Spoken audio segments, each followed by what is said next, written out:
नमस्कार, आप देख रहे हैं जनता टीवी और मैं हूं आपके साथ मनीषा सिंह। रुक करेंगे इस वक्त की बड़ी खबर का। बुलेटिन की शुरुआत इस वक्त की बड़ी खबर के साथ। बड़ी खबर, अहम जानकारी आ रही है। इस वक्त की बड़ी खबर आपको बता दो, सूत्रों के हवाले से इस वक्त की बड़ी खबर सामने आ रही है। बीजेपी प्रदेशाध्यक्ष सुरेश कश्यप का इस्तीफा सामने आया है, ऐसा सूत्रों के हवाले से बड़ी खबर। जेपी नड्डा से मुलाकात के बाद इस्तीफे की खबर सामने आ रही है। व्यक्तिगत कारणों से इस्तीफा दिया है, तो सूत्रों के हवाले से ये इस वक्त की अहम जानकारी, बड़ी खबर।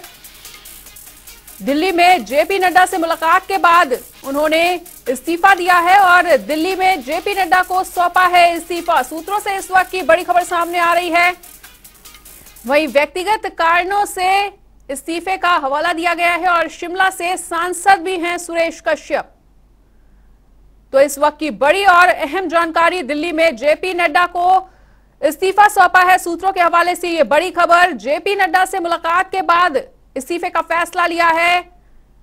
वही शिमला संसदीय सीट से लोकसभा सांसद भी है सुरेश कश्यप।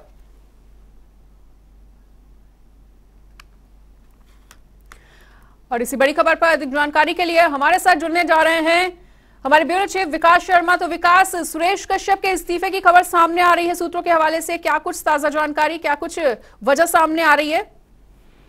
देखिए, हमारे सूत्र जो है वो ये कहते हैं कि प्रदेश अध्यक्ष जो है सुरेश कश्यप, उनकी तरफ से पेशकश जो है वो की गई। हालांकि अगर हम राजनीतिक समीकरण की खास तौर पर बात करें, जैसे ही ये खबर जो है वो निकलकर सामने आ रही है, उसके बाद से ही हलचल जो है वो तेज हो गई है। राजनीतिक गलियारों में चर्चा जो है जोरों पर है।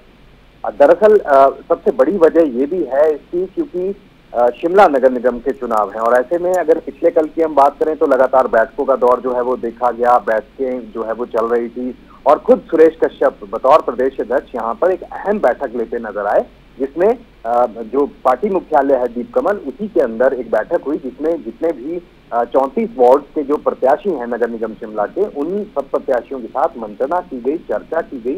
ये बताया गया कि केंद्र सरकार की जो योजनाएं हैं या पूर्व में 5 साल जो भाजपा ने हिमाचल प्रदेश में जो सरकार के रहते हुए शिमला में जो अपने काम किए हैं, उनको जनता के बीच में लेकर जाना है और चुनाव के लिए जो प्रचार प्रसार है उसको तेज करना है। तो अब ये तमाम जो चीजें हैं वो चल रही हैं। और दूसरा, अभी अभी एक तो और खबर जो है वो निकलकर सामने आ रही है कि कोई भी रिटर्न में कोई चीज जो है अभी लिखित तौर पर जो है सुरेश कश्यप ने चीजें जो है वो जेपी नड्डा के सामने नहीं रखी हैं, मौखिक रूप से, यानी कि सिर्फ कहा है और पेशकश की है कि मैं अपना इस्तीफा जो है वो यहाँ से अब देना चाहता हूँ, क्योंकि सेवाएं जो है वो मैं आगे नहीं दे सकता। व्यक्तिगत कारण जो है वो इसके पीछे जो है वो बताए गए, इस चर्चा के पीछे बताए गए। और दूसरा बहुत ही अहम हो जाता है, देखिए आने वाले दिनों में अब चुनावी प्रक्रिया एक बार फिर से शुरू होगी, क्योंकि 2024 में अब चुनाव जो है वो लोकसभा के भी होने हैं। ऐसे में एक बार फिर से कैंडिडेट के रूप में क्या सुरेश कश्यप जो है वो सामने आ सकते हैं, क्या सुरेश कश्यप के ऊपर जो है वो एक बार फिर से पार्टी भरोसा जता सकती है,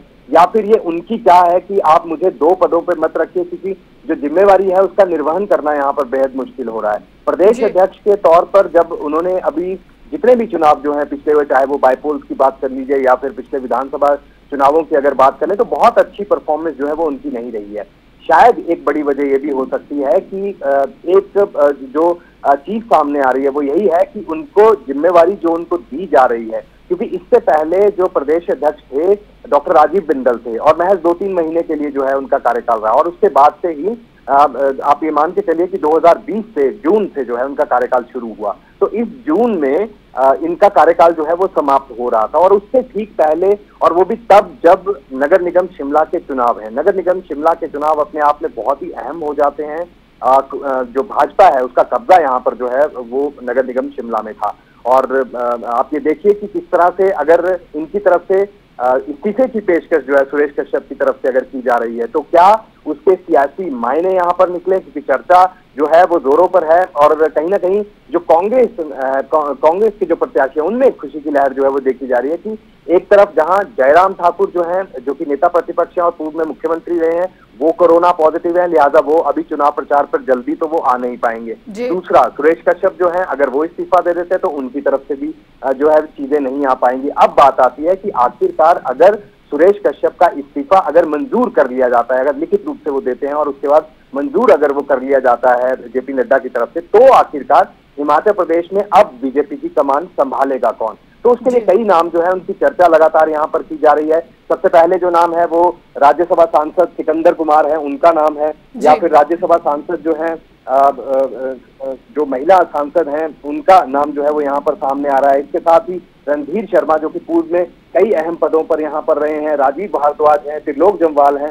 तो इसी तरह से जो चीजें हैं वो निकलकर सामने आ रही है। अब देखना होगा कि किसको मौका यहाँ पर मिलता है, क्योंकि इंदु गोस्वामी जो कि राज्यसभा सांसद हैं उनको प्रबल दावेदार जो है पिछली बार भी माना जा रहा था कि हो सकता है वो राज्य में भाजपा की कमान संभाले, क्योंकि एक तो महिला जो है वो उनको आगे लेकर चलने की बात जो है वो भाजपा लगातार यहाँ पर कह रही थी। तो अब देखना यही होगा कि अगर सुरेश कश्यप का बतौर प्रदेश अध्यक्ष अगर इस्तीफा उनका अगर मंजूर कर लिया जाता है जेपी नड्डा की तरफ से, तो आगे समीकरण क्या बैठेंगे। क्या इसका असर नगर निगम शिमला के चुनावों में भी देखने के लिए मिल सकता है, या कांग्रेस को जो है उनके इस्तीफे के बाद किस तरह से मजबूती यहाँ पर कांग्रेस अपनी देख रही है कि अब नगर निगम शिमला जो चुनाव है वो जीतना कितना आसान उनका होगा जब भाजपा के जो बड़े दिग्गज हैं वो चुनावी मैदान में प्रचार के लिए नहीं आ सकेंगे। तो कई तरह के सवाल हैं वो लगातार चल रहे हैं। और दिल्ली में मुलाकात जो है वो आज हुई है, उससे पहले सुरेश कश्यप जो है पिछले कल अगर हमने देखा तो यहाँ पर जो दीक्षांत समारोह था विश्वविद्यालय का, वहां पर उन्होंने भाग लिया था राष्ट्रपति के साथ, वो वहां पर मौजूद थे।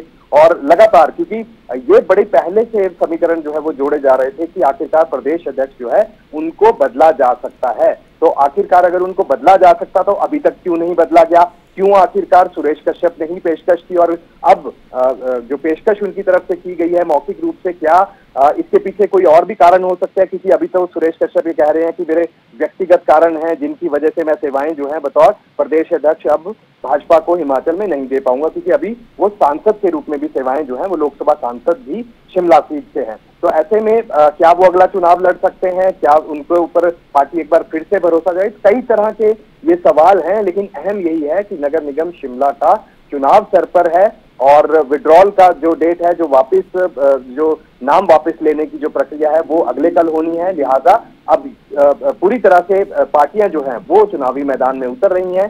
स्टार प्रचारकों की सूचियां जो हैं वो यहाँ पर बन रही हैं। और पिछले कल ही एक बड़ी खबर जो है और भी सुबह के समय एक और आई थी कि भाजपा ने जो है नगर निगम शिमला के चुनावों के लिए अब उत्तर प्रदेश के जो विधायक हैं, जो कि पूर्व में हिमाचल के प्रभारी भी रहे हैं श्रीकांत शर्मा, उनको जो है वो नियुक्ति यहाँ पर दी है। तो कुल मिलाकर कई तरह के सवाल जो है वो लगातार यहाँ पर खड़े हो रहे हैं और इसी बीच नगर निगम शिमला का चुनाव जो है कई मायनों में अहम जो है इसमें माना जा रहा है। ठीक है विकास, तो इस तमाम बातचीत के लिए, तमाम जानकारी के लिए आपका बहुत बहुत शुक्रिया। तो दिल्ली में जेपी नड्डा को सौंपा है इस्तीफा, सूत्रों के हवाले से ये बड़ी खबर सामने आ रही है।